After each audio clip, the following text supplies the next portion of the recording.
सत्वर पावगे मला भवान्या इरोड गावाहीन सत्वर पावगे मला भवान्या इरोड गावाहीन सत्वर पावगे मला भवान्या इरोड गावाहीन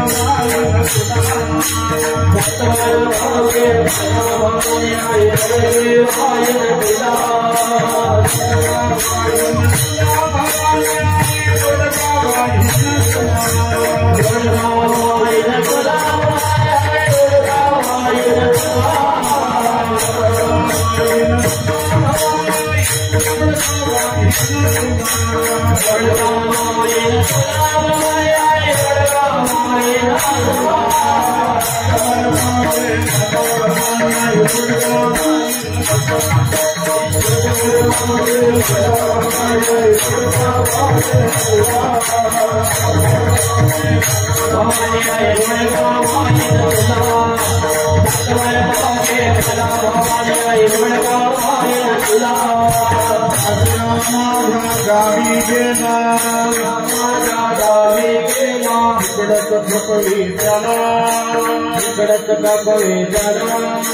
सासू माझी दात करते माझे दात करते निर्गाळी अंदाज काढत किरकिर करते अंदाज काढत किरकिर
सत्वर पावगे मला भवानी आई,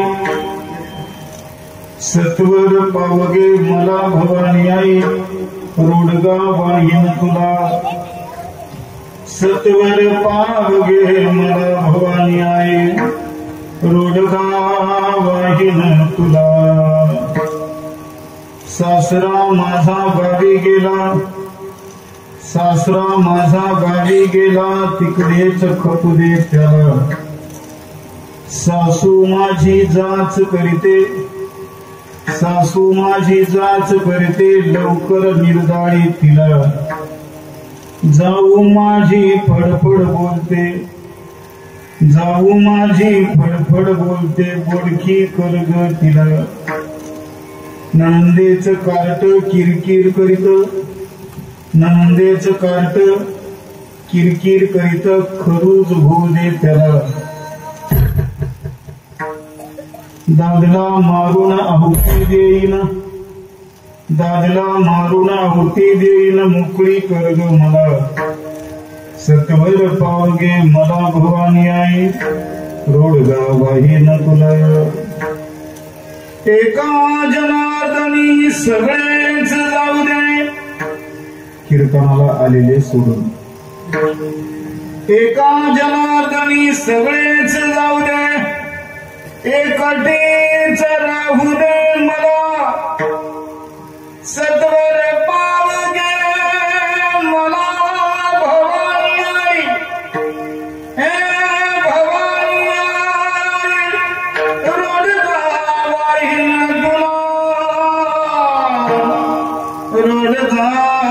वाहिन तुला रोडगा वाहिन तुला समचरण सरोजम सांद्र नीलांबुदाभम जगन्निहितपाणि मंडलम मंडलम तरुण तुलसी माला कंजरम कंजनेत्रम सदय धवलासं विठ्ठलं चिंतयामि ज्ञानेशं ज्ञानमूर्तिं च साक्षात् प्रेमस्वरूपिणं नामदेवं दयामूर्तिं नाथं वन्दे पुनः पुनः वैराग्यस्य परामूर्तिं देहुक्षेत्रनिवासिनं तुकाराम महाराष्ट्र भक्तराज चतुष्टयम् सम्पाद्य ज्ञानं च विधाय भक्तिं विलोकितो येन समाधिराजः वैराग्यवन्तं सुविचारयुक्तं नमामि जोगं शिरसा गुरुं दयांचे केले स्मरण होय सकळ विद्यांचे अधिकरण तेची बंधू श्रीचरण श्री गुरूंचे ते नमस्कारून सर्वांनी हात जोडा. ज्या जगदंबा मातेच्या भवानी मातेच्या प्रित्यर्थ आपण ही सेवा करत आहोत त्या भवानी मातेला वंदन करूया. सर्वांनी म्हणा या देवी सर्वभूतेषु मातृरूपेण संस्थितः नमस्तस्यै नमस्तस्यै नमस्तस्यै नमो नमः. सर्वमंगलमांगल्ये शिवे सर्वार्थसाधिके शरण्ये त्र्यंबके गौरी नारायणी नमोस्तुते. बोलो जगदंबा माता की जय. विठ्ठल विठ्ठल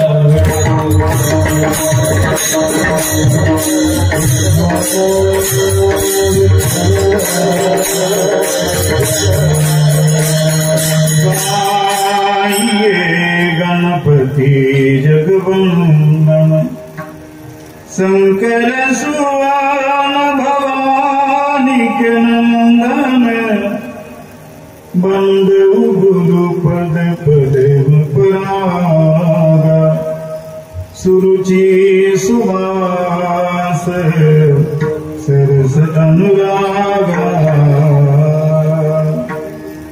मंगल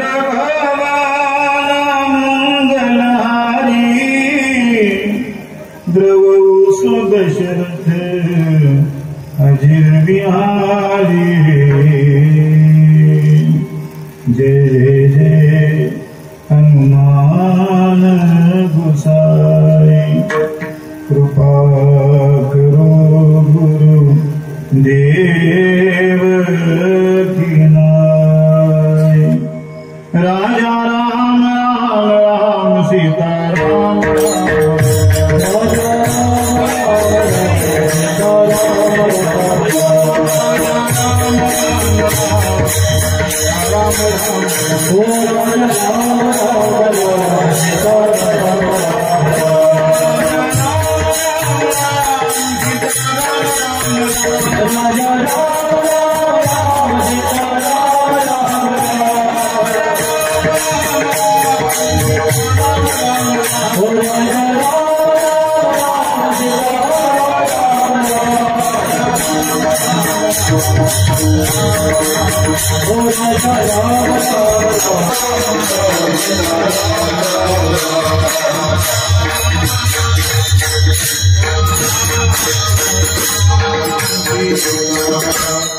राम राम राम. सत्वर पावगे मला भवानी आई रोडगा वाहिन तुला. सत्वर पावगे मला भवानी आई रोडगा वाहिन तुला. गोदावरी तीर निवासी शांतीचे सागर शांती ब्रह्म श्रीमंत संत एकनाथ महाराज या अभंगाद्वारे एका सासूर वासनेच्या भूमिकेतून भवानी मातेजवळ अलौकिक असणारे एक नवस बोलतायत. विठ्ठला विठ्ठला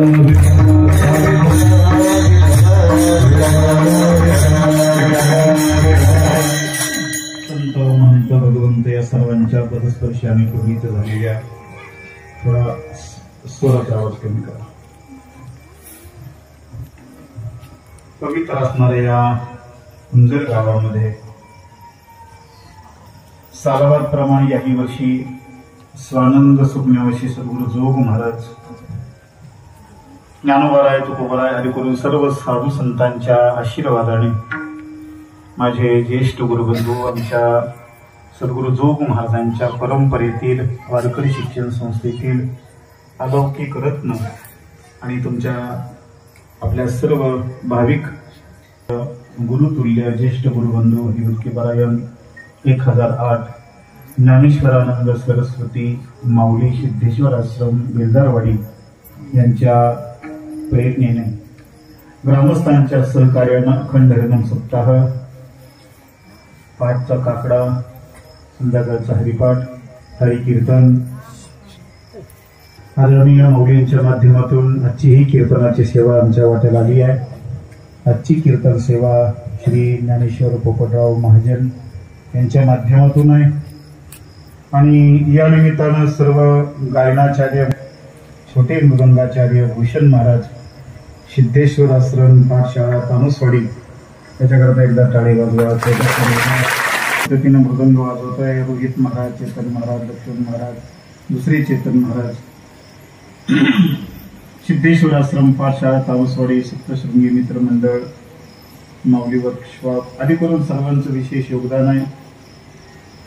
आदरणीय श्री विजयराव गोसावी आणि आमच्या सर्व महाराज मंडळींच्यावरती प्रेम करणारे आदरणीय अनिल दादा, आपण सर्व मंडळी, शिष्टीमवाले, या ठिकाणचे सर्व टाळकरी, तामसवाडीतील माऊलींच्या दादांच्या पाठशाळेतील सर्व छोटे छोटे लहान लहान वारकरी, माता भगिनी, वडीलधारी मंडळी सर्वांच्या पायावरती नतमस्तक होतो.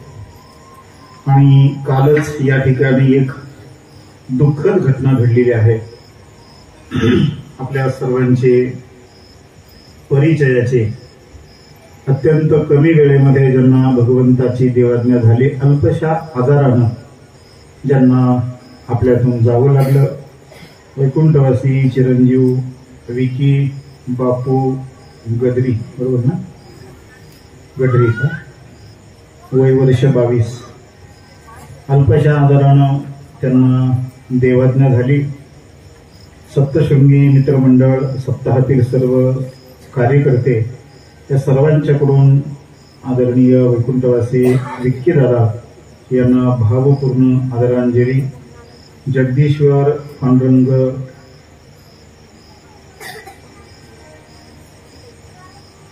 परमात्म्याने त्यांना आपल्या स्थानावरती विराजमान करून घ्यावं, त्यांना कोणत्याही जन्ममरणाच्या फेऱ्यामध्ये अडकू देऊ नये असा भाव अंतःकरणामध्ये व्यक्त करतो.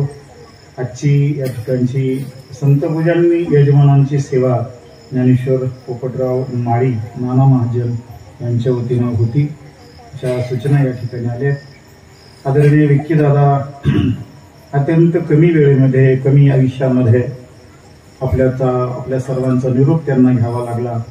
वैयक्तिक वारकरी संप्रदायाच्या वतीनं, आपल्या सर्वांच्या वतीनं, माता मावल्या, सर्व पुरुष मंडळी, सर्व वारकरी मंडळ, आपल्या सर्वांच्या वतीनं त्यांना भावपूर्ण आदरांजली. सर्वांनी म्हणा राम कृष्ण हरी, सर्वांनी म्हणा, मोठ्याने म्हणा राम कृष्ण हरी, राम कृष्ण हरी, जय जय राम कृष्ण हरी, जय जय राम कृष्ण, जय जय राम कृष्ण हरी, जय जय राम कृष्ण.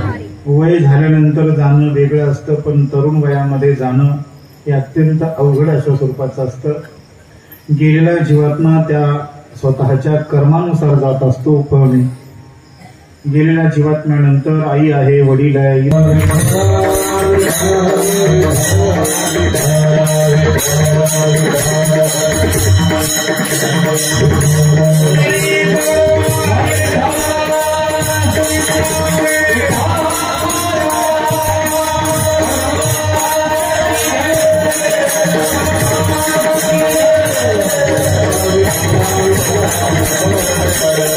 अभंग नाथ बाबांचा. आणि या अभंगातून नाथ महाराज भवानी मातेजवळ एक नवस बोलतायत. एका रूपकाच्या भाषेतून, सासूर वासनीच्या भूमिकेतून नाथ बाबा नवस बोलतायत. काय नवस आहे? नाथ महाराज बोलतायत, एक सासूर असेल आपल्या सासरच्या सासूरवासाला कंटाळी त्रासलेली आहे.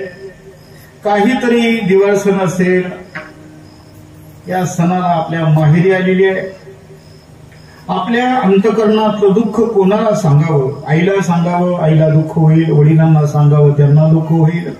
परिवारजनाला सांगून उपयोग नाही. मग आपलं जे आराध्य दैवत आहे, आपलं जे इष्ट देवस्थान आहे, अशा श्रद्धास्थानाजवळ ती सासूरवासीन गेलेली आहे.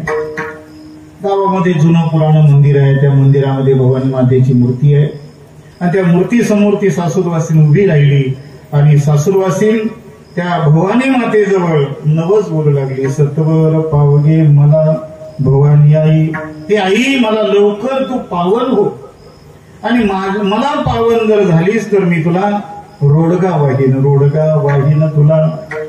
भवानी माता प्रसन्न झालेली आहे आणि विचारलं, काय ग सासूरवासनी, तू मला रोडगा वाहणार, मी तुला प्रसन्न होणार, पण तुझं मागणं काय आहे, तुझा नवस काय आहे? त्यावेळेला त्या सासूरवासनीला पहिली आठवण झाली आपल्या सासऱ्याची. सासरा माझा गावी गेला. सासूरवासनीने सांगितलं, माझा जो सासरा आहे तो गावी गेला, त्याचा तिकडच कार्यक्रम करून टाक, त्याला घरी येऊ देऊ नको. सासरा माझा गावी गेला, तिकडेच खपू दे त्याला.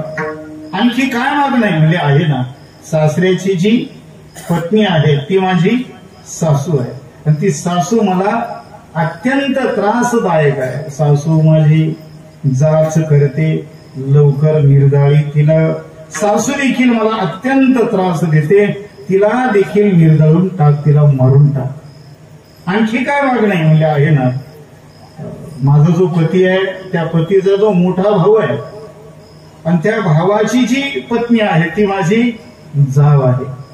अशी जी जाव आहे ती मला सारखी बोलत राहते. मोठी आहे म्हणून सहन करावं लागतं. सासू माझी जाच करते, सासू माझी फडफड बोलते, बोडखी कर्ग, तिला तिची चमन करून टाक, अर्थात बोडखं करून टाक तिला.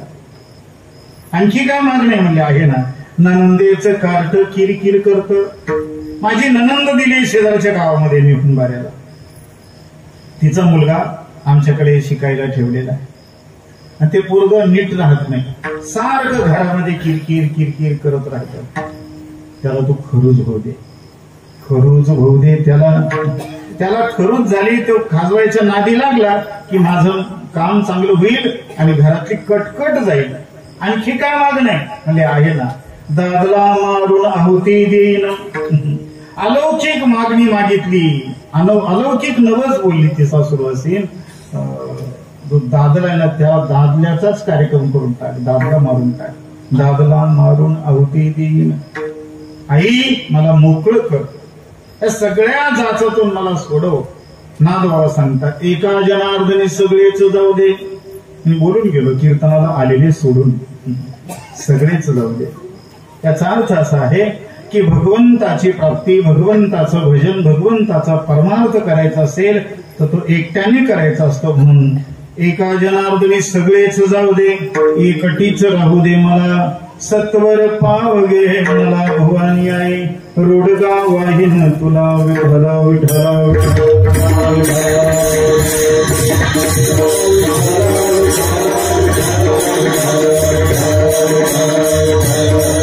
अभंगाच्या सर्व चरणाचा अर्थ आपल्या समोर ठेवला. अभंग नादबाबांचा आहे आणि भारुड्या सदरातील आहे. नादबाबांनी अनेकविध अशा स्वरूपाचे ग्रंथ रचलेले आहेत, ग्रंथ रचना केलेली आहे. भावार्थ रामायण, एकनाथी भागवत, हस्तामलक, चिरंजीव पद आणि आपल्या सर्वांच्या अत्यंत जवळची असणारी ग्रंथराज श्री ज्ञानेश्वरी. नादबाबांनी त्या ज्ञानेश्वरीचं देखील शुद्धीकरण केलं. मी ज्या ठिकाणी राहतो श्री क्षेत्र नेवासा, ज्ञानोबरायांनी 18 अध्यायाची ज्ञानेश्वरी नेवाशामध्ये सांगितली, पण त्यानंतर 350 वर्षानंतर नादबाबांनी त्याच ज्ञानेश्वरीचं शुद्धीकरण पैठण या क्षेत्रामध्ये केलंय. ही नाथ महाराजांची अलौकिक ग्रंथ संपदा आहे. नाथ महाराजांचा हरिपाठ आहे, नाथबाबांचा गाथा ग्रंथ आहे. येन केन प्रकारेन संपूर्ण समाज परमार्थ सन्मुख करण्याकरता आमच्या संतांनी प्रयत्न केला. येथे उपकारासाठी आले गरजा वैकुंठी, येथे आले उपकार करण्याकरता या संपूर्ण समाजाला वाढावया सुख भक्ती भाव धर्म कुळाचारी नाम विठोबाचे. आणि त्यांचं जे कर्म आहे, त्यांचं जे कर्तव्य आहे ते कर्तव्य येन प्रकारेनं बजावलं. या सगळ्या समाजाला विनंती केली, लागून या पाया विनवितो तुम्हाला करे टाळी बोला मुखीना. विनंती करून पाहिली, बाबांनो तुम्ही देवाचं भजन करा. लोकांनी नाही ऐकलं. तुकोबारायांनी देवाला डोक्यावर घेतलं, देव घ्या कोणी, देव घ्या कोणी, आयता आला घर सोनी. तरीही लोकांनी सांगितलं, तुकोबाराय देव न लगे, देव न लगे. तुमचा देव आमच्या काही कामाचा नाही. तुमचा देव आमच्या कापसाचा भाव वाढून देत नाही. तुमचा देव आमचा रस्ता चांगला करत नाही. तुमचा देव आमच्या ठकीचं लग्न जमून देत नाही. तुमचा देव आमच्या मुलांना नोकरी लावून देत नाही. असला देव आमच्या कामाचा देव न लगे, देव न लगे. संतांनी प्रयत्न केला, शेवटी भीती दाखवली, बाबांनो आता तुम्ही पाप कर्म करत आहात, पण मात्र भोगावं लागेल बरं. मारिती तोडीती झोडीती निष्ठूर यमाचे किंकर बहुसार. लोकांनी सांगितलं, म्हणजे महाराज मेल्यानंतर होतं ना, मग नंतर पाहू, आता नका सांगू. सगळ्या प्रकाराने समाजाला सांगण्याचा प्रयत्न केला संतांनी. लोकांनी नाही ऐकलं. संतांना राग आला. संतांनी लोकांना काय दिल्या? शिव्या दिल्या. किती सांगू तरी नायकती पटकीचे पुढे शिंदळीचे रडतील वाजत कसे बोंब कोणी नायकती कानी. नाथ महाराज हे शांतीचे सागर, शांतीचे पुतळे आहेत. नाथ महाराजांना अनेकांनी राग आणण्याचा प्रयत्न केला. नाथबाबांना जीवनात राग आला नाही, पण नाथबाबांना त्यांचा राग आला. कोणाचा? जे हरिभक्ती करत नाही, मानवी देहाला येऊनही आईवडिलांची सेवा करत नाही, धर्माप्रमाणे वागत नाही, भगवंताचं भजन पूजन करत नाही, गळ्यामध्ये तुळशीची माळ घालत नाही, वेगवेगळ्या पद्धतीने परमार्थ सन्मुख होत नाही, अशांचा मात्र नाथ महाराजांना एवढा राग आला, एवढा राग आला. नाथ महाराज सांगतात, काय माय गेली होती बास बास, रिकाम्या जागा तुम्ही भरून घ्या. सर्वांच्या बहुतेक प्रमाण पाठ आहे, नसेल तर तुम्ही नाथ महाराजांचा गाथा वाचा. या सगळ्या पद्धतीने संतांनी प्रयत्न केला, पण लोकांच्या मध्ये फारसा बदल झालेला दिसला नाही. मग नाथ महाराजांनी विचार केला, या लोकांना मला सांगायचे, लोक ऐकत नाही, त्याच्याकरता आणखी एक प्रयत्न नाथ महाराजांनी केला. भावावर आरूढ होऊन जे रचलं त्याला म्हणतात भारूड. विठ्ठल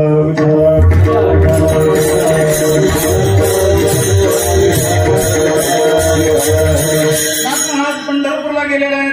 तुकोबाराय, ज्ञानोबाराय आणि सर्व संत, विशेषतः नाथ महाराज त्यांनी पाहिलं चंद्रभागेच्या काठावरती, कुंडलिकाच्या घाटावरती एक आंधळा बसलाय. त्या आंधळ्याकडे पाहिलं तर आंधळा काय करत होता? लोकांना पैसे मागत होता. धर्माचे माय बाप पावन बाळला, एक दोन पैसे द्यावं धर्माला. आवाज कमी ठेवा. आशीर्वाद लागेल तुमच्या मुला लेकराला, आशीर्वाद लागेल तुमच्या, इकडे बघा माझ्याकडे, आशीर्वाद लागेल तुमच्या मुला लेकराला. काकी नानी मामी असली तर द्या, 10-20 रुपये सुट्टे, नसतील तुमच्याकडे सुट्टे तर सोन्याची मणी घेतो, असं तो आंधळा बोलू लागला. आणि दादा आपण सर्व भाविक मंडळी, असेल ते द्या, नसेल तुमच्याकडे सुट्टे तर गुलाबी नोटा घेतो, आंधळा बोलू लागला. आशीर्वाद लागेल तुमच्या मुला लेकराला, एक दोन पैसे द्यावं धर्माला. नाथबाबांनी त्याच्याकडे पाहिलं, तुकोबाराय ज्ञानोबारायांनी त्याच्याकडे पाहिलं, आणि मग आंधळ्या पांगळ्याचा एक विठोबाला प्रसवला विश्वतोची सर्व होय जाणता. अंघोळ झालो देवा नाही हात पाय. रस्त्याने जात असताना नाथबाबांनी एक मुका पाहिला आणि मग नाथ महाराज म्हणतात मुका झालो भाषा होतो पंडित मुका पाहिला त्याचं वर्णन केलं. एक बहिरा पाहिला त्याला ऐकायला येत नव्हतं. बैरा झालो या जगी बैरा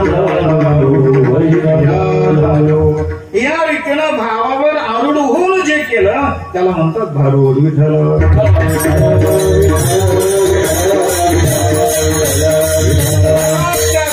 जगातल्या परंपरा पाहिल्या आणि त्या निमित्तानं तरी हा समाज जागृत होणं शक्य आहे. तुम्हाला आठवत असेल आपल्या लहानपणी डोक्यावरती मोरपीस असायचा, अंगामध्ये मोठा अंगरखा असायचा, हातामध्ये घंटी असायची मोठी घंटी, एका हातामध्ये कंदील असायचा आणि मसन वाट्याकडून तो यायचा. त्याला काय म्हणायचे? मसन जोगी.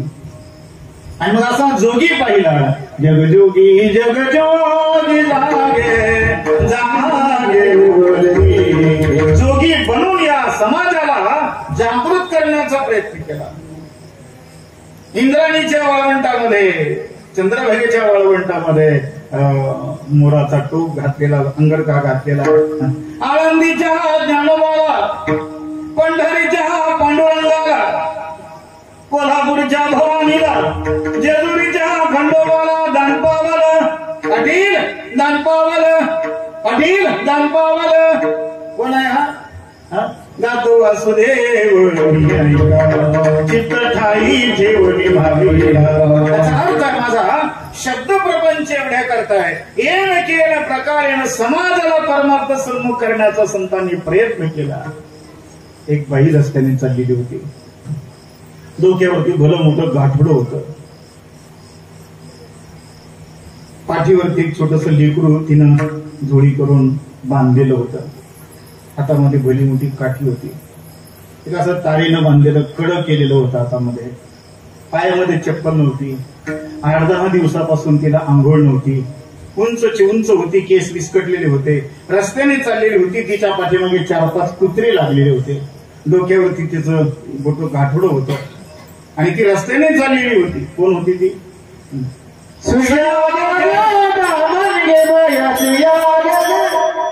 संतांचा ऐका ज्ञानोबा आहे, तुकोबा आहे, नागबाबा कोणाचा ऐका आले तर म्हणा. खात्री आहे का? असेल तर म्हणा, माहिती काय असेल, पण नसेल तर मग नाही. काय ज्यांच्या मार्गदर्शनाने आपण सत्ता करतो, गुरुवर्य गुरुतुल्य माझे ज्येष्ठ गुरुबंधू आणि वारकरी शिक्षण संस्थेचं रत्न आदरणीय माऊली महाराज. माऊली महाराज सद्गुरू जोग महाराजांच्या परंपरेचे आहे आणि जोग महाराजांची परंपरा ही साधी परंपरा नाहीये. संपूर्ण महाराष्ट्राला कीर्तनाची दिशा ज्यांनी दाखवली ते सद्गुरू जोग महाराज आहे. त्या जोग महाराजांच्या परंपरेच्या आपण पायीक आहोत. कोणतीही जोग महाराजांची आज्ञा आपल्याकडून मोडता कामा नये. लावणी मृदंग श्रुती टाळ घोष सेवू ब्रह्मरस आवडीने. ज्या परंपरा आळंदी, पंढरपूर, पैठण देवाच्या समोर पाळल्या जातात, संतांच्या समोर पाळल्या जातात, त्याच परंपरा आपण खेड्यापाड्यामध्ये देखील पाळल्या पाहिजे. अलीकडे काहीही परंपरा निघायला लागल्या. कोणाबद्दल आम्हाला असूया नाही, कोणाबद्दल द्वेष नाहीये, पण परंपरा जर पायदळी तुडत असेल अंतकरणाला वेदना होतात.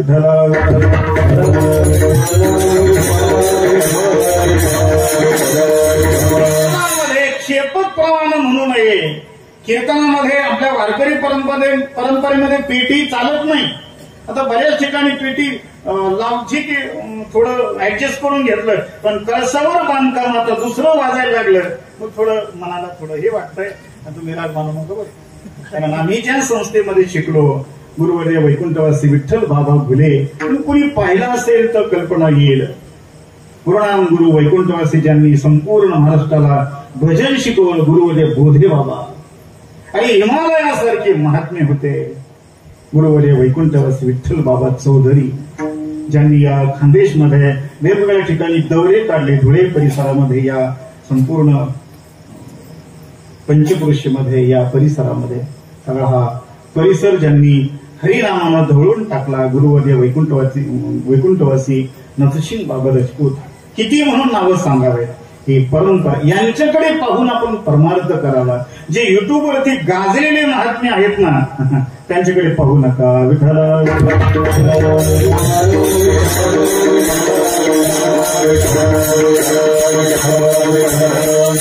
कोणाही बद्दल आमच्या मनामध्ये असूया नाहीये, पण परंपरेचे आपण पाईक आहोत. आपण दलिंदर लोकांचे शिष्य नाही आहोत. आपण स्वानंद सुखदेवाची सद्गुरू जोग महाराजांचे शिष्य आहोत. ज्ञानोबा तुकोबांच्या भिकारच्या लोकांचे आपण शिष्य नाही आहोत. म्हणून मोठ्या सारखंच वागलं पाहिजे, दलिंदरासारखं वागायचं नाही. आपल्या परंपरा श्रेष्ठ आहे. छाती ठोकपणानं त्या परंपरा आपण जोपासायचा. याचा धरीनाभिमान करीन आपले जतन. आणि ऍडजस्ट करायचंय कशा करता, आपल्याला मिळवायचंय का, विनाकारण काहीतरी कुठेतरी ढकून का घ्यायचं. आपली परंपरा अत्यंत मोठी आहे आणि ती परंपरा जोपासणं तुमचं माझं आपलं सर्वांचं काम आहे. विठ्ठल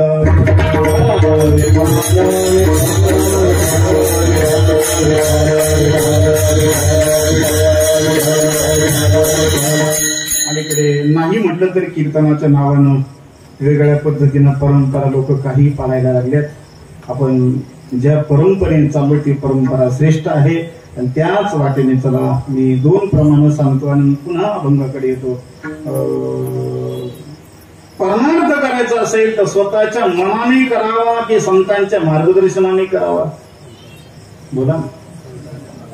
लोकांना आवडेल ते करावं की गुरुला परंपरेला आवडेल ते करावं. बोला. लोकांना आवडेल ते करावं, परंपरेला आवडेल ते करावं, परंपरेला रुचेल पचेल ते करावं. काय करावं. परंपरा टिकली पाहिजे. तुमच्या माझ्यासारखे येतील आणि जातील, पण परंपरा टिकली पाहिजे. शायद अटल जी ने कहा था, भारत कोई जमीन का टुकड़ा नहीं है, भारत एक जीता जागता राष्ट्र पुरुष है. ये वंदन की धरती है, ये अभिनंदन की धरती है. यहाँ की नदी नदी हमारे लिए गंगा है, यहाँ का कंकर कंकर हमारे लिए शंकर है. हम जिएंगे तो इस भारत के लिए, मरेंगे तो इस भारत के लिए. मरने के बाद भी गंगा में बहती हुई हमारी अस्थियों को कोई कान लगाकर सुनेगा, उसमें से आवाज निकलेगा, भारत माता की जय, भारत माता की जय. या मोठ्या परंपरेच्या आपण पाईक आहोत. काल परवाच निर्णय झाला या संपूर्ण देशामध्ये गाईला आगळा वेगळा दर्जा मिळाला. गाईला राजमाता हा पुरस्कार प्राप्त झाला. गाईला राजमाता म्हणून घोषित केलेलं. मराठी भाषेला देखील राजभाषा राष्ट्रीय भाषा म्हणून घोषित केलेली आहे. आणि आमचा अभिमान अहमदनगरचं अहिल्यानगर झालं. असे 3 निर्णय अलीकडच्या काळामध्ये शासनाने घेतले. आणि दादा आजचा निर्णय, आज मी जवळजवळ सकाळी 8:30 पासून 3 पर्यंत अहमदनगर अर्थात अहिल्यानगर या ठिकाणी होतो. आमच्या जिल्ह्याचे पालकमंत्री राधाकृष्णजी विखे पाटील आणि संपूर्ण मंत्रिमंडळाने एक निर्णय घेतला. आम्ही ज्या ठिकाणी राहतो, ज्या ठिकाणाहून संपूर्ण विश्वाला ज्ञानोबांनी ज्ञानेश्वरी नावाचा ग्रंथ पसरवण्यासारखा मंत्र दिला, भगवान कृष्णाचे वचन मराठी भाषेमध्ये समजून सांगितले. हे मराठीची नगरी ब्रह्मविद्येचा सुकाळू करी अशा नेवासा क्षेत्राच्या विकासाकरता जवळजवळ 800 कोटीचा आराखडा मंजूर झालेला आहे. 800 कोटीचा. आजच त्याचं संपूर्ण चित्रीकरण काय असेल सगळा आराखडा आम्ही पाहिलेला आहे. तालुक्यातले जिल्ह्यातले सगळे महाराज मंडळी त्या ठिकाणी होते आणि असं अलौकिक कार्य संप्रदायाचं त्या ठिकाणी घडतंय. आपण मोठ्यांची लेकर आहोत आणि मोठ्यासारखं वागूया. विठ्ठल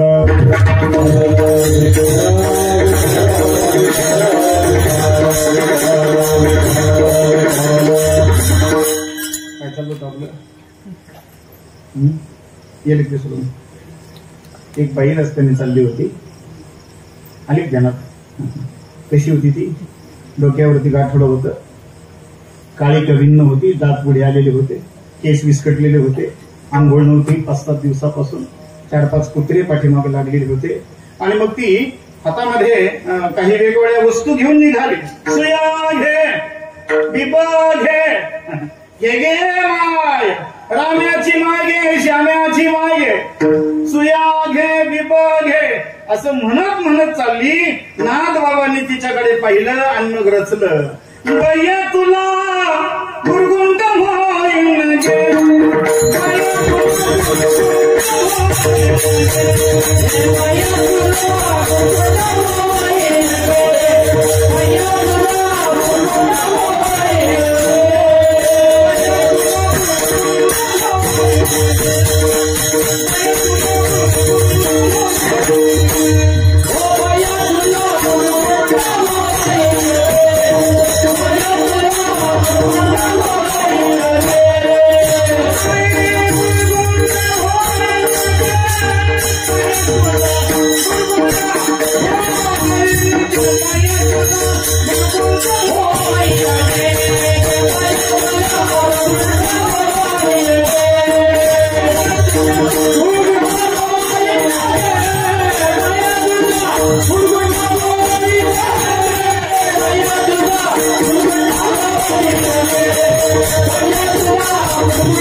जगातल्या रूढी परंपरा पाहून जे रचलं त्याला भारूड म्हणतात. याच पद्धतीनं नाथ बाबांनी या अभंगाद्वारे एका सासूरवासिनीची भूमिका मांडलेली आहे. सासूरवासीन आपल्या सासरी नांदलेली आहे. जुना काळ, त्या जुन्या काळामध्ये सुनेला अत्यंत आगळा वेगळा त्रास होता.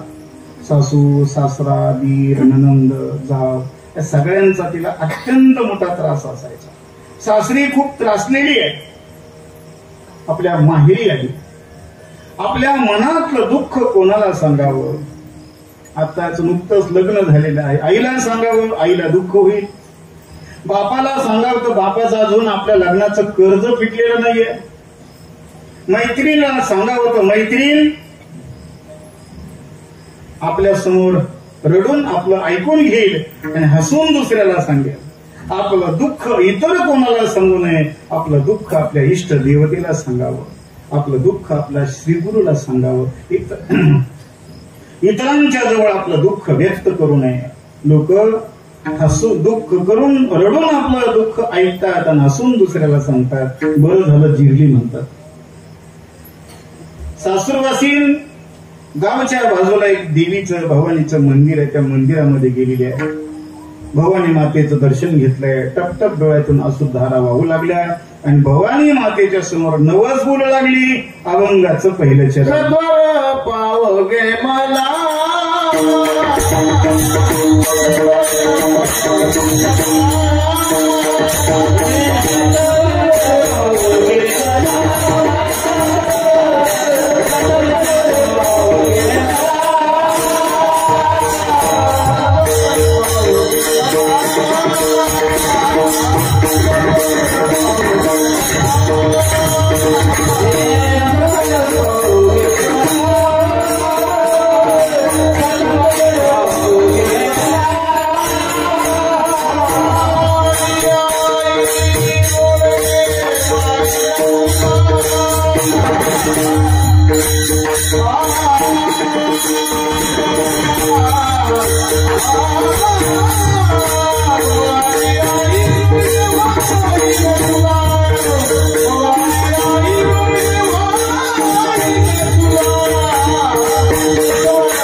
सुंदर प्रमाण दिलं.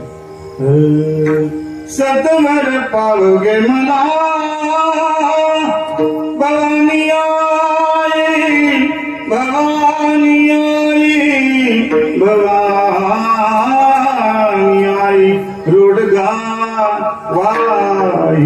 तुला. ती आई मला पावन हो सत्वर पावगे मला भवानी आई रोडगा वाहीन तुला. आता या अभंगाचा अर्थ करत असताना दोन पद्धतीने करायचा आहे. एक लौकिक अर्थानं आणि दुसरा अलौकिक अर्थानं, लक्षार्थानं आणि वाच्यार्थानं. ज्या वेळेला एखादं वाक्य वाच्यार्थानं लक्षामध्ये येत नाही त्यावेळेला त्याचा लक्षार्थ लावा लागत असतो. विठाल विठाल वाक्य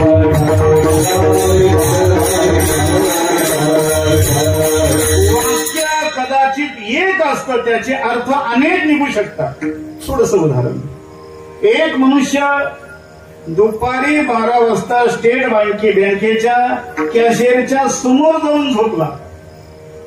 सोमवारी दुपारी 12 वाजता कुठे झोपला आहे? कॅशियरच्या समोर SBI बँकेच्या. शिपाई पळत आला, ए उठ, झोपण्याची जागा आहे का?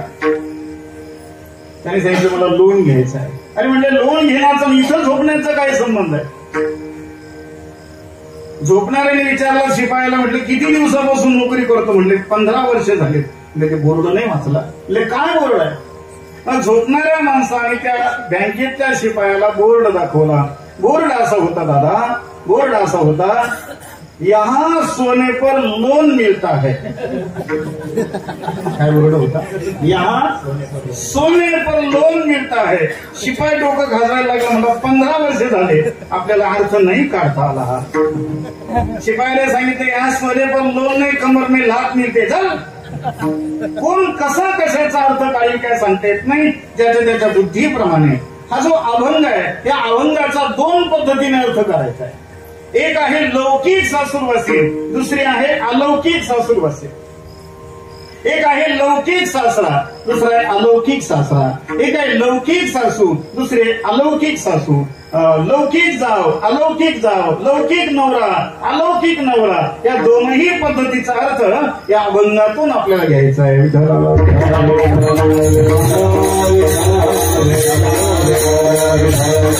पहिली ही सासूरवासीन कोण आहे हे लक्षामध्ये घ्या. पहिली सासूरवासीन. आता या ठिकाणी ज्या माऊल्या आलेल्या आहेत, माता भगिनी आहेत, याच्यामध्ये कोणी सासवा आहे, कोणी ननंद आहे आणि कोणी सून आहे. सासू ही स्वतंत्र आहे. जुन्या काळातली सासू स्वतंत्र होती, आता सासू परतंत्र झाली आणि सून स्वतंत्र झाली. काळ बदलला. आता सून म्हणत असते सासूबाईला, आत्याबाई. म्हटले काय? तुमचा जो मुलगा आहे तो माझा नवरा आहे आणि तो माझा नवरा माझ्या, म्हणजे बघा माझ्याकडे, आत्याबाई तुमचा जो मुलगा आहे तो माझा नवरा आहे आणि तो नवरा माझ्या, बोला ना. आता तुम्ही बोलायचं नाही, आता मीही आवाज सुनो, तुमचा आवाज नाही. आता सासूबाईंना बोलायचं नाही, आवाज मोठा आहे सुनेचा, कारण सुनाच मिळत नाही. सासू म्हणते कशी असू देत ऍडजस्ट करून घेऊ. 40 वर्षाचे झाली. काही महात्मे, मला वाटतं काही काळानंतर आश्रम खोलावे लागतील कदाचित. गावागावामध्ये 100 मुलं आहेत, आता मुलीच मिळेना. जर तो विषय वेगळा आहे. मला मुद्दा मांडायचा आहे. एक जुना काळ लक्षामध्ये घ्या. स्वतंत्र असणारी ती सासू, सगळ्या गावाचा मालक तिचा मालक असतो. त्या मालकाची देखील ही काय असते? मालकीण असते, पाटलीन असते. तिला विचारल्याशिवाय काही होत नाही. सगळ्या घराचा ताबा त्या सासूचा असतो. ती स्वतंत्र आहे. त्याच घरामध्ये त्या सासूची मुलगी, त्याचा अर्थ या सासूरवासनीची ननंद आणि सून मात्र पूर्ण परतंत्र असते. जुन्या काळामध्ये खूप सासूरास होता. दूरवरून नदीवरून पाणी आणायचं, शेंदूर पाणी आणायचं आडावरून. सासूरबा सगळ्याच्या लवकर उठायचं, सगळ्याच्या लवकर झोपायचं, सगळे जेवल्यानंतर जेवायचं. राहिलं शिल्लक तर त्या जुन्या माऊल्यांना विचारा काय त्यांनी सासूरवास काढला असेल, त्यांचं त्यांना माहिती. कपाळ भरून कुंकू लावायची माझी माऊली, कपाळ भरून कुंकू. अजूनही बऱ्याच माऊल्यांचं कुंकू पहा, एवढं कपाळ भरून कुंकू आहे. आणि ती म्हातारी कपाळ भरून कुंकू लावत होती म्हणून म्हातारं सुद्धा मरेपर्यंत जगत होतं.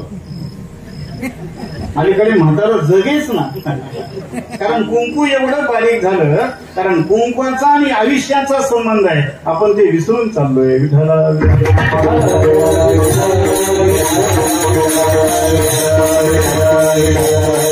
जुन्या काळामध्ये त्रास होता, सासूचा त्रास, सासऱ्याचा त्रास, त्या नणंदीचा त्रास, त्या जाऊचा त्रास, त्या सगळ्यांचा त्रास तिनं सहन केला. आपल्या माहेरी आलेली आहे आणि भवानी मातेजवळ नवस बोलू लागली. सत्वर पावगे मला भवानी आई, रोडगावाईन तुला. चला, ती झाली लौकिक सून, लौकिक सासूरवासीन. चला, अलौकिक म्हणजे लक्षार्थाच्या पद्धतीनं सासूरवासीन कोण आहे? या मृत्यू लोकांमध्ये जन्माला आलेला प्रत्येक जीव हा सासूरवासीन आहे. तुमचं माझं सर्वांचं माहेर जर काय असेल, जाय ना गे माये तया पंढरपुरा,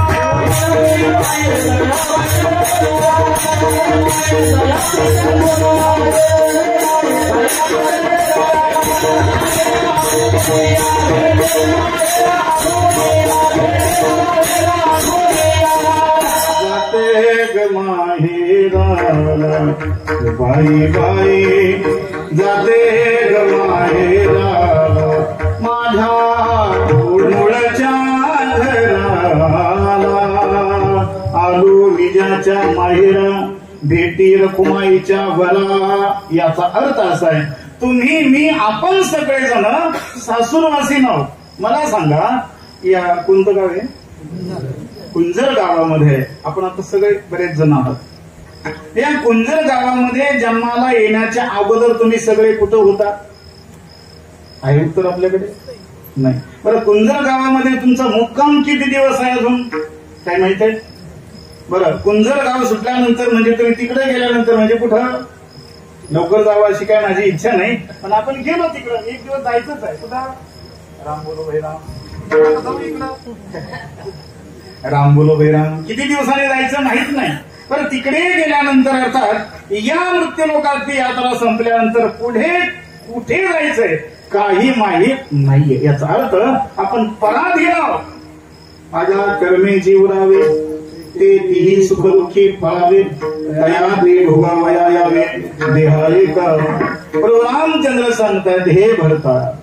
गदी माडगुळकर बोलतात, देव जात दुःखे भरता, दोषणा कुणाचा, पराधीन आहे जगती पुत्र मानवाचा, दोषणा कुणाचा.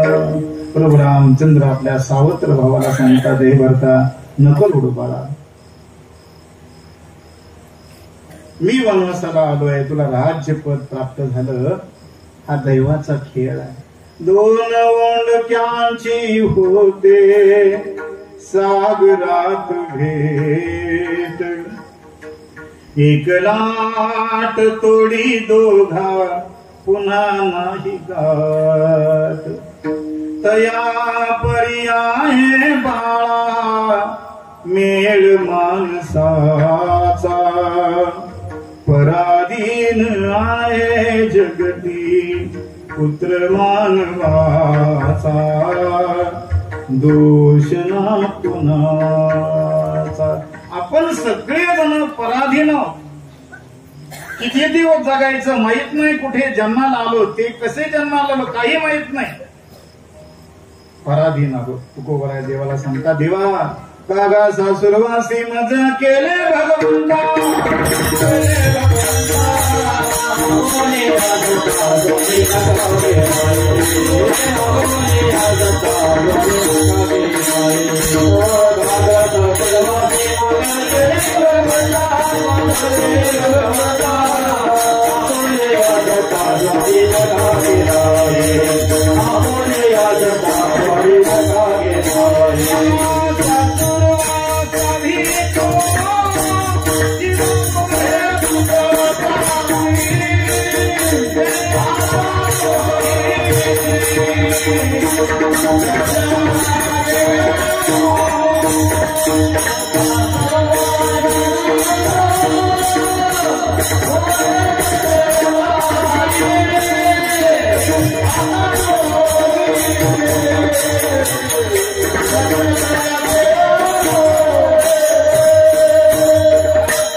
मानवी देहामध्ये आल्यानंतर देवा तुझी भक्ती करावीशी वाटते, पण आमच्याकडून भक्ती घडत नाही ना.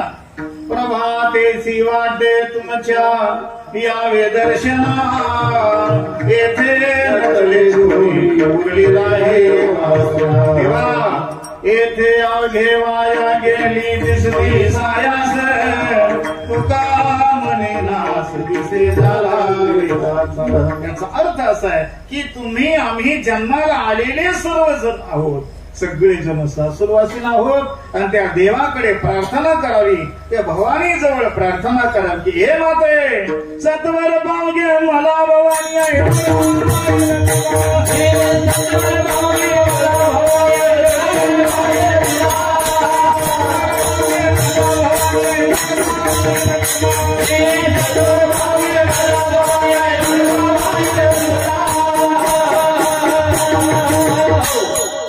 तुम्ही टाळी वाजवल्याशिवाय राहायचं नाही, तर खरूच होण्याची शक्यता आहे बरं. अभंगाचं पुढे चिंतन आहेच आहे. टाळी नाही वाजवली उद्या खरूच झालीच म्हणून समजा, मला फोन नका करू. फक्त टाळीमध्ये खूप सामर्थ्य आहे. कीर्तनामध्ये टाळी वाजवणारा मनुष्य मरेपर्यंत जगतो, त्याला काही त्रास होत नाही, मरेपर्यंत आरोग्य चांगलं राहतं, मस्त जीवन जगतो. टाळी अशी दणकून खणकून वाजवायची, अशी गरिबासारखी दलिंदर टाळी नाही वाजवायची, अशी टाळीचा रक्कने आवाज आला पाहिजे. तसा पाचही बोटाला जोरात लागली पाहिजे. वाजवा बरं. कुठासारखी नाही वाजवायची. आपलं आरोग्य टिकलं पाहिजे. पायाच्या नखापासून तो डोक्याच्या शेंडीपर्यंत वेदना जाणायला पाहिजे. जोरात टाळी वाजली पाहिजे. अशी जर टाळी वाजली ना, गॅरंटेड 100 वर्षापर्यंत जगणार. आणि मेल्यानंतरच तुम्ही तोपर्यंत जायचे नाही. जेव्हा जेव्हा भजन त्यावेळेला टाळी. सत्वर पावगे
सत्वर पावगे मला भवानी आई रोडगा वाढीन तुला. ही सासुरवासीन आपण पाहिली. एक आहे लौकिक सासुरवासीन, दुसरी आहे अलौकिक सासुरवासीन. लौकिक सासुरवासीन व्यवहारामध्ये आपण प्रत्येक ठिकाणी पाहतो, प्रत्येक घरामध्ये सासुरवासीन आहे. पण अलौकिक सासुरवासीन म्हणजे तुम्ही मी, आपण सगळे पराधीन आहोत. आपलं खरं माहेर आहे पंढरपूर, आपली आई आहे रुक्मिणी माता, आणि आपला बाप आहे पांडुरंग माझा पिता. आणि म्हणून मृत्यू लोकांमध्ये जन्माला आलो आपण, सासुरवासीन आहोत. आणि मग त्या भवानी मातेजवळ वंदन करावं, नवस बोलावा. सत्वर पावगे मला. सत्वर म्हणजे लवकर, लवकर म्हणजे तात्काळ, तात्काळ म्हणजे ताबडतोब. मला पावन हो. आता मला धीर धरवत नाहीये. सत्वर पाव. पाव म्हणजे वडापाव नव्हे, पाव म्हणजे प्रसन्न हो. कोणी काही अर्थ काढतं. एखादं नवीन लग्न झालं, ती वड सावित्रीची पौर्णिमा आली जवळ.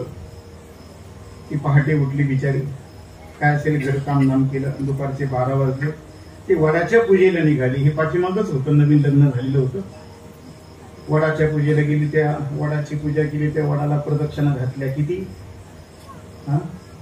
वडाला किती प्रदक्षिणा घालावं लागतात तुमच्या परिसरात? आम्हाला काय माहिती, तुम्ही नका घालू, यांना घालू दे. किती परिक्रमा प्रदक्षिणा घालावं लागतात?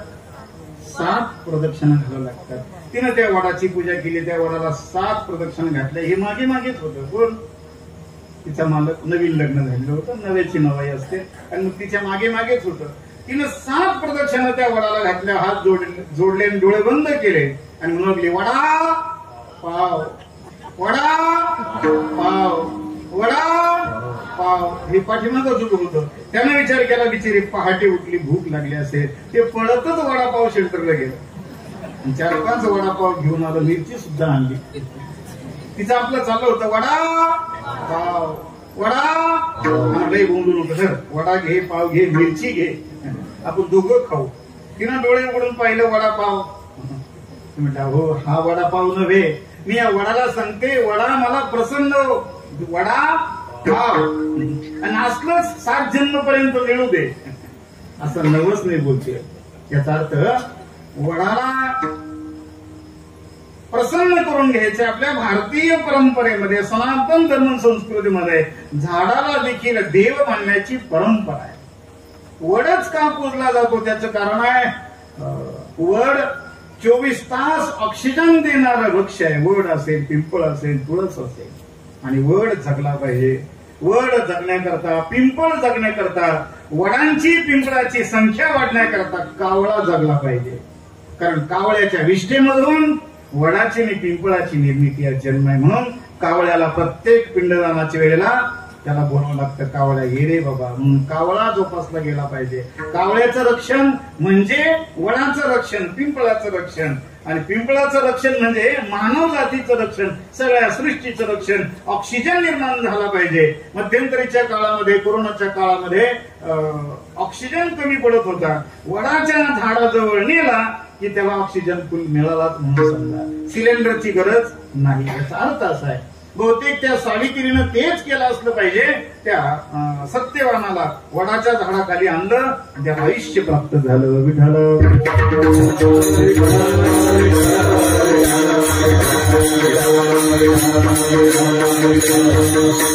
सत्वर पावगे मला भवानी आई. भवानी म्हणजे अंबिका. आपल्या धर्म संस्कृतीमध्ये 5 प्रकारच्या देवतेची पूजा शिकवली आहे. विष्णू देवता, शिवदेवता, सूर्यदेवता, गणपती देवता आणि शक्ती देवता. प्रत्येक देवतेचे प्रत्येक पद्धतीने भक्त आहेत. पण आता सध्याचा जो काळ आहे हा भवानी मातेचा आहे. शक्तीची उपासना या 9 दिवसामध्ये केली जाते.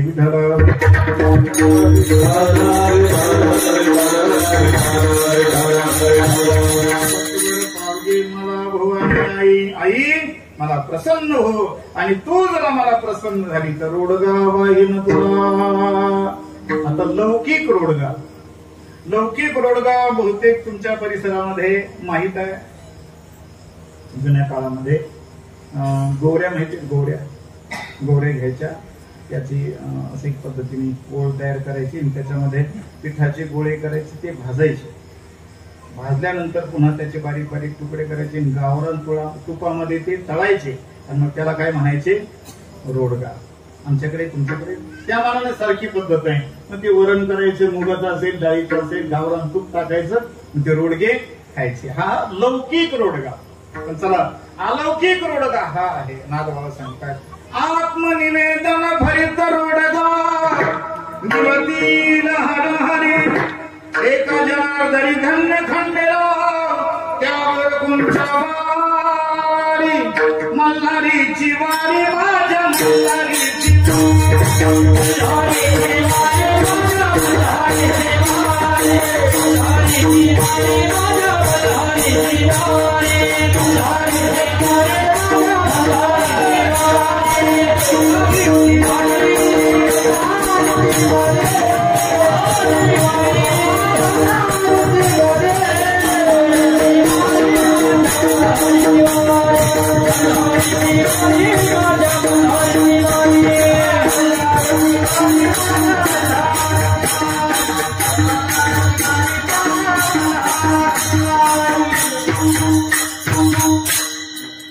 आत्मनिवेदन भरित रोडगा निवतील हरोहरी. हा आत्मनिवेदन रूपी रोडगा आहे. आत्मनिवेदन या शब्दाचा अर्थ आहे भगवंताजवळ आपल्या भक्ती व्यक्त करणं, हे आत्मनिवेदन.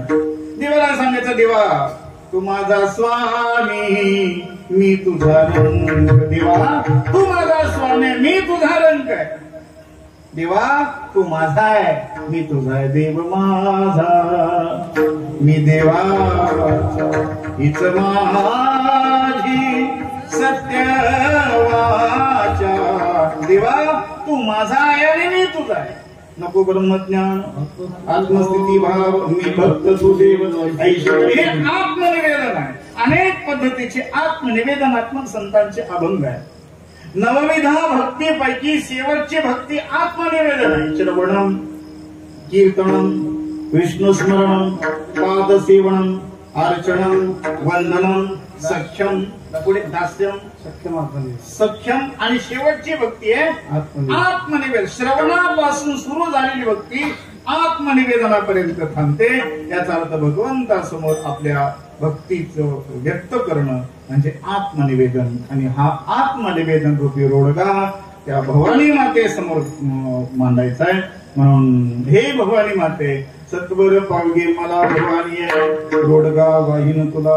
पावणे 11 वाजत आले. त्या भवानी मातेने विचारलं म्हटलंय 15 मिनिटांमध्ये तुला काय काय मागायचे ते मागून घे. पहिली मागणी मागितली सासऱ्याबद्दल.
चांगलं लांब पाठवलं सासऱ्याला तुम्ही. किती गोड आवाजामध्ये त्याला पाठवून दिला. नेमाशाच्या पलीकडे नक्की पोहोचला असेल. किती गोड आहे. सासरा माझा गावी गेला गेला. सासरा माझा गावी गेला तिकडेच खपू दे त्याला. हे आई माझा सासरा गावी गेलाय. आता सासरा सासूर वासनेला त्रास देणारं पहिलं पात्र जर कोण असेल तर जुन्या काळचा तो सासरा. आता जुन्या काळी सासरे तसेच होते. त्या सासऱ्याच्या मिशा त्या सासऱ्याचा फेटा त्याचा तो रुबाब त्याचं ते बाराबंदी त्याचं ते धोतर त्याच्या त्या खडावा चपला. पाटील जर रस्त्याने चालला ना तर चप्पल घालून समोर त्याच्या उभं राहायची कोणती ताकद नव्हती महाराज. असे सासरे होते पहिले. आवाज येत असा करून घाम फुटायचा. असे सासरे होते महाराज. पेळदार मिशा. आता मिशाच नाही राहिल्या सासऱ्यात. सासरे असे झाले ना महाराज ते जाऊ दे आता जास्त बोललेलं बोल. सासऱ्याचा पावरच राहिला नाही. सासऱ्याचा गंध सासऱ्याची शरीयष्टी त्याचा तो व्यायाम. सर्वीभर दूध प्यायचा सासरा. 2-3 लिटर सकाळी सकाळी चहा नव्हता पीत दूध पीत होता. त्या बैठका काढायच्या सगळं घर. त्या घरावरती त्या सासऱ्याचं काय असायचा दरारा असायचा. असा हा सासरा. जाऊ द्या लौकिक सासरा. जो सुनेला देत नाही आसरा त्याचं नाव सासरा. कुठेही घसरा तिकडेच पसरा त्याचं नाव सासरा. जाऊ द्या लौकिक सासरा काय. अलौकिक सासरा आहे. कोणता आहे अलौकिक सासरा? आध्यात्मिक सासरा आहे. नाथबाबा वर्णन करतात. नवविध भक्तीच्या नवरात्र करोनी पोटी मागे न ज्ञानपुत्र. पुढे सासऱ्या दंब सासऱ्या सांडीन कुपात्रा आईचा जोगवा. दंब नावाचा सासरा सासूरवासनीला अर्थात सद्बुद्धी रूपी सासूरवासनीला किंवा या जीवात्म रूपी सासूरवासनीला त्रास देणारा जर कोण असेल, अहंकार नावाचा सासरा किंवा दंभ नावाचा सासरा. विठाला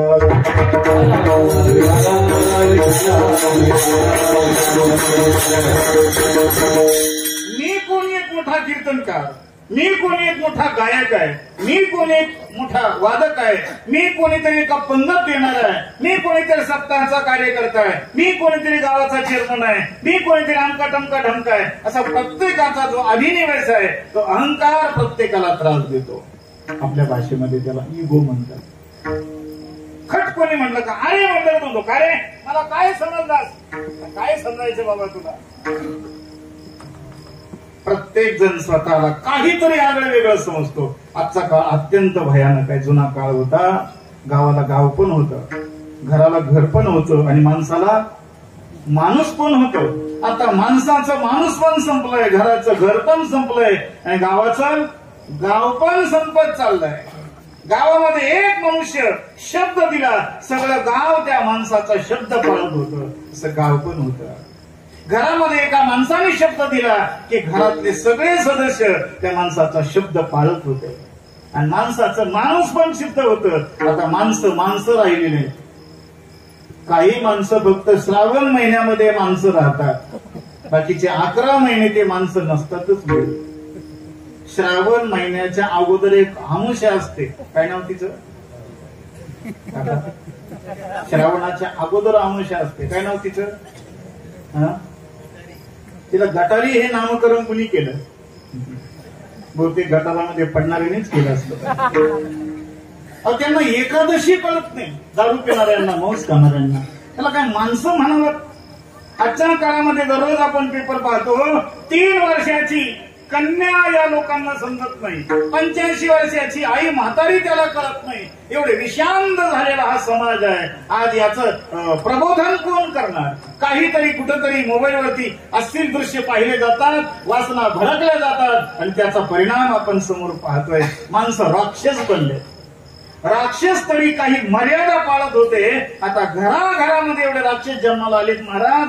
सगळ्या मर्यादा उल्लंघल्या. काय करावं? यांचं प्रबोधन करण्याकरता एक शक्ती आहे, ती शक्तीमध्ये हरिनामाची शक्ती आहे. त्याच्याशिवाय काही पर्याय नाहीये. माझा मुद्दा या ठिकाणी आहे. दंभ नावाचा सासरा आहे, सगळ्यांना त्रास देतो.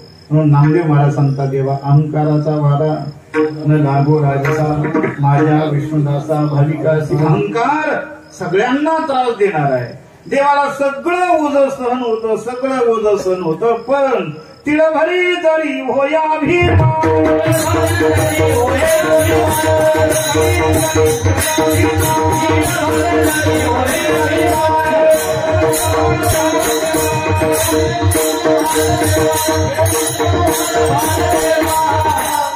सगळ्यांचा भार परमात्मा सहन करतो, पण भक्तांच्या ठिकाणी थोडा असणारा अभिमान त्याला सहन होते. केळभर अभिमान जमत नाही. म्हणून हा परमार्थ मार्गामध्ये निघणाऱ्या सासूरवासनीला त्रास देणारा अहंकार म्हणून सासरा माझा गावी गेला. गावी गेला या शब्दाचा अर्थ असा आहे की या मंडपाच्या आतमध्ये आलो, देवाच्या, धर्माच्या, तीर्थाच्या, ग्रंथाच्या, संतांच्या जवळ आपण गेलो की आपला अभिमान दूर निघून जातो. पंढरीच्या लोका नाही अभिमान, पाया पडे जन एकमेका, उठा उठी अभिमान जायचे स्थळ कोण ते पंढरीसी भिडे. या परमार्थिक क्षेत्रामध्ये आलं की आपण एकमेकांच्या काय पडतो? पाया पडतो. आता विनेकरी कोणी असो, विनेकरी ज्या वेळेला सुंदरती ध्यान अभंग म्हणतो, कीर्तनकार कितीही मोठे असते तर विनेकराचं काय करावं लागतं? पाया. लहान विनेकराने जरी विराम घेतला तर त्याच्या देखील विनेकराच्या पाया कीर्तनकाराला पडावं लागत असतं. हा संप्रदायाचा मोठेपणा. म्हणून देवाजवळ आलं, संतांच्या जवळ, संत विचाराच्या जवळ आलं की अहंकार दूर पळून जातो. म्हणून सासरा माझा गावी गेला, तो तिकडेच मंडपाच्या बाहेर ठेवायचं, त्याला आतमध्ये येऊ द्यायचं नाही. म्हणून सासरा माझा गावी गेला, तिकडेच खपू दे त्याला. अजून काय मागणं आहे? सासू माझी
खरं म्हणजे या अभंगाला चाली लावणं एवढं सोपं नाही. रुटीनचे जे अभंग असतात त्यांना चाली लावणं नाही म्हणलं की ते सोपं असतं, पण असा अभंग आणि त्याला वेगवेगळ्या चाली लावणं हे त्या मनाने अवघड असतं. म्हणून महाराजांच्या करता आपण एकदा टाळ्या वाजवा, वेगवेगळ्या पद्धतीने वेगवेगळ्या चाली आणि पखवायचा तर आपल्याला आवडला. दादा घेऊन जाऊ त्याला. सगळे छोटे छोटे लहान लहान बालकं आणि दादांचे कष्ट, आदरणीय माऊलींचे कष्ट आणि हे छोटे छोटे लहान लहान लेकरं. हे जो 15-20 वर्षापासून माऊलींचा आमचा आळंदीपासूनचा संबंध असल्या कारणानं दादांच्या तामसवाडीला मी रामकथा देखील केलेली आहे. बऱ्याच वेळेला कीर्तनाला येतो. या वारकरी शिक्षण संस्थेची अत्यंत मोठी परंपरा माऊलींनी दादाने त्या ठिकाणी जोपासली. छोटे छोटे लहान लहान लेकरं त्या ठिकाणी कोण गायन करतंय, कोण मृदंग वाजवतंय, कोण भजन कीर्तन गीता इत्यादी ग्रंथांचा अभ्यास करतंय. याच्यामध्ये कोण कोण विद्वान महात्मे घडतील, कोण गाथा पाठ करील, कोण ज्ञानेश्वरी पाठ करील, कोण कीर्तनकार होईल, कोण विद्वान होईल, कोण गायक वादक होईल. आणि या परंपरेला अलौकिक असणारं हे योगदान माऊलींच्या दादांच्या माध्यमातून मिळते. म्हणून दादांना माऊलींना कोटी कोटी प्रणाम आहे. खरं म्हणजे हेच आपलं धर्म आहे. काला होतो, सप्ताह होऊन जातो, पुढच्या वर्षीच लोकांना भजन कीर्तन आठवतं आणि वर्षभर ही मंडळी साधना करत राहतात. आणि या सगळ्यांचं संगोपन करणं एवढं सोपं. माकडं बरे पण लेकरं खूप अवघड असतात.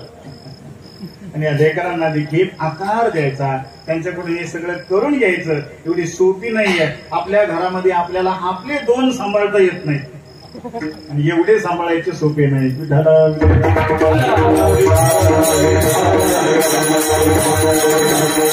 ही जोग महाराजांची परंपरा आहे, माऊलींची परंपरा आहे.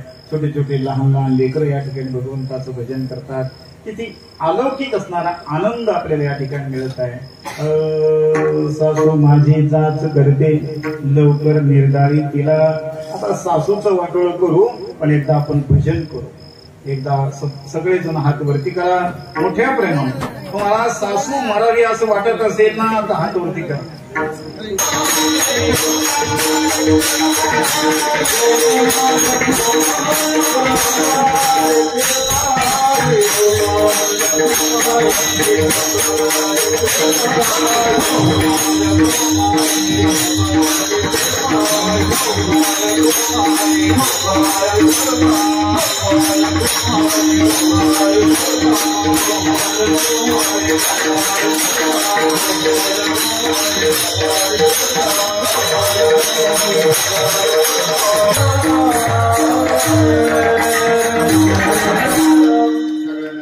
आपले हात खाली घ्या.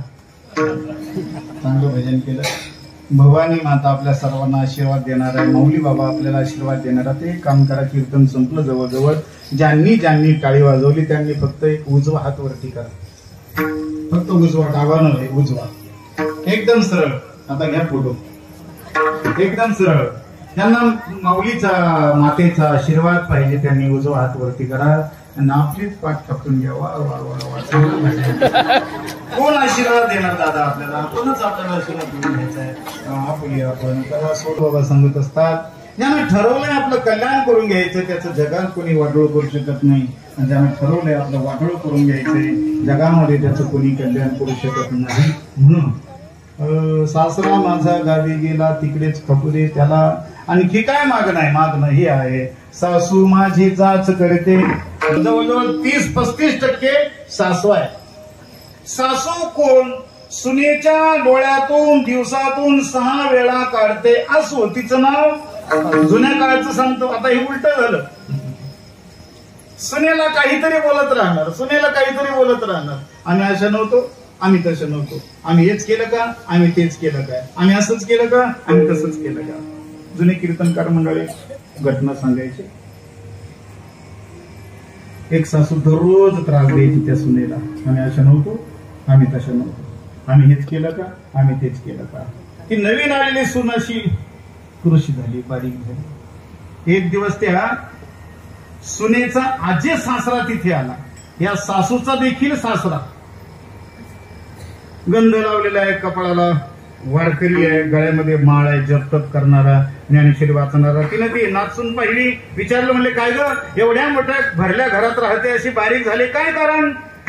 तिच्या डोळ्याला पाणी आलं. तिने सांगितलं, मामांजी काय झालं, तुमची सून म्हणजे माझी सासू मला सारखं बोलत असते, आम्ही अशा नव्हतो, आम्ही तशा नव्हतो, आम्ही हेच केलं का, आम्ही तसं हेच केलं का.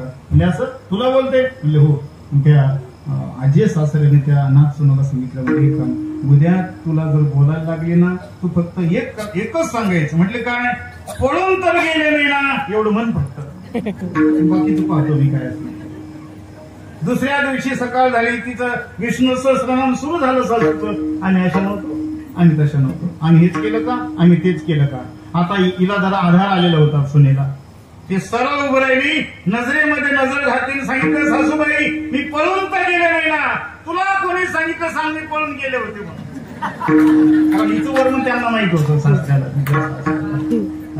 वर्ण जर माहित असेल, सासूना देखील शहाणपणा करायचा नसतो. या लौकिक सासरा द्या सोडून अलौकिक सासूरवासीन पाहू.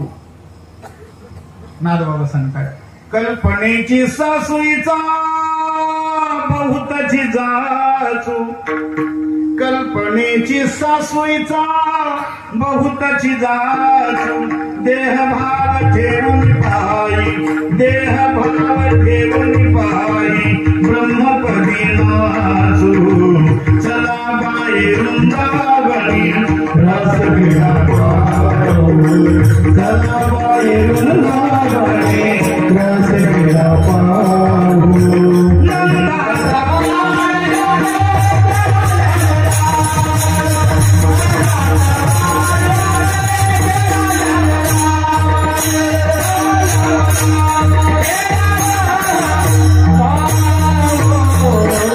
लक्षात आले कोण सासू आहे?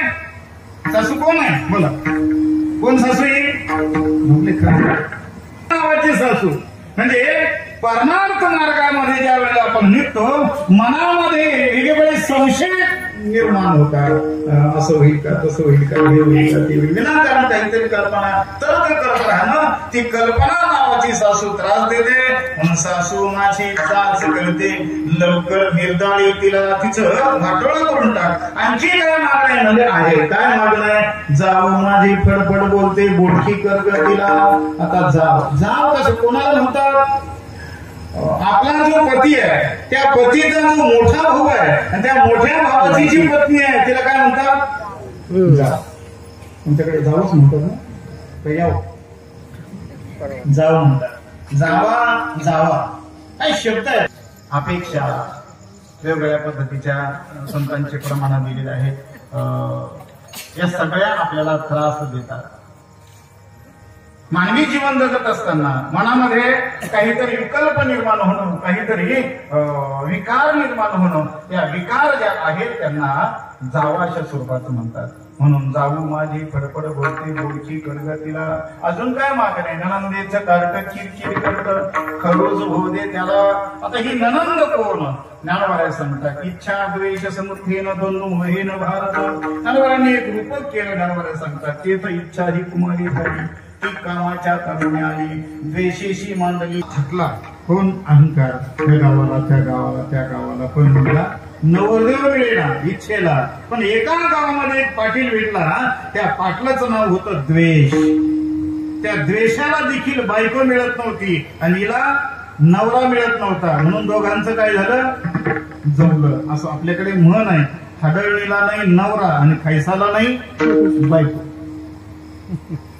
द्वेष नावाचा नवरदेव आणि इच्छा नावाची नवरी, दोघांचं काय झालं, लग्न झालं. आणि या दोघांच्या पासून द्वंद्व मोह जन्माला, मोह नावाचा मुलगा जन्माला. इच्छेचा जो मोह, तो मोह या सासूरवासनीच्या घरी राहायला लागला आणि तो मोह त्रास द्यायला लागला. नणंदेचं कार्ट म्हणजे काय, नणंदेचं कार्ट म्हणजे हा मोह, इच्छेचा मुलगा हा मोह. आणि या सासूरवासनीला अर्थात सद्बुद्धीरूपी या सासूरवासनीला त्रास देऊ लागला.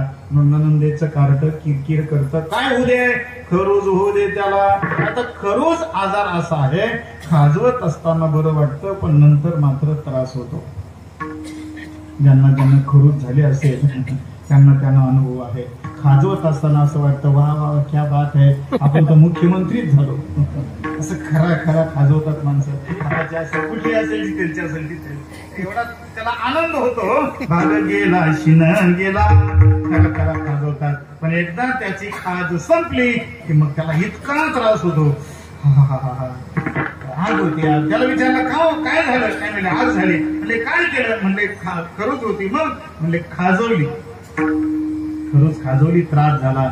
याचा अर्थ असा आहे, मानवी जीवन जगत असताना आपण जे काही पाप कर्म करतो आणि पाप कर्म करत असताना अत्यंत गोड वाटतं. दारू पिताना गोड वाटतं, मांस खाताना गोड वाटतं, पाप कर्म करताना, वाईट कर्म करताना, चोरी करताना गोड वाटतं. पण त्या पापाचा भोग ज्या वेळेला समोर येतो त्यावेळेला मात्र माणसं हताश होतात, नाराज होतात, घाई मोकलून रडतात.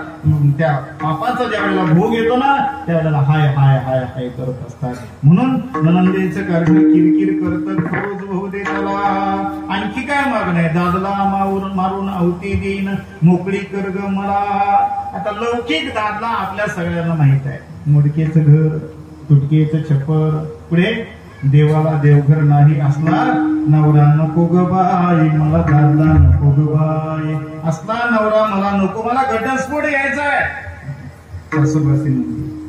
असला नवरा नको.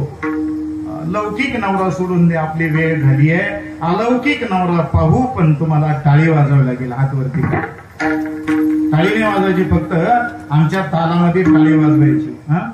एक टाळी एक आवाज, कीर्तन संपलं, एकदम सरळ. आता साजनी साजनी झालेली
साजनी झाले वेणी संग, पुढे विकल्प नवऱ्याचा सोडीला संग.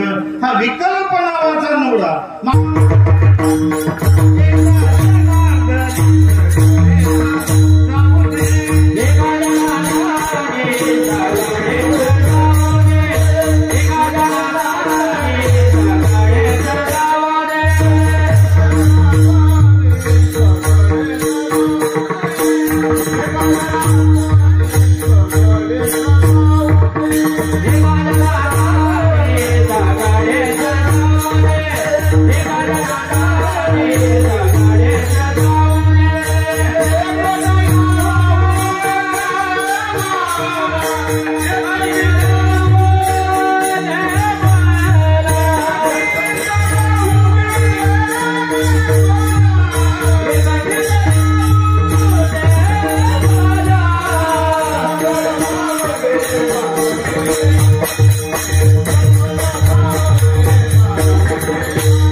Gracias.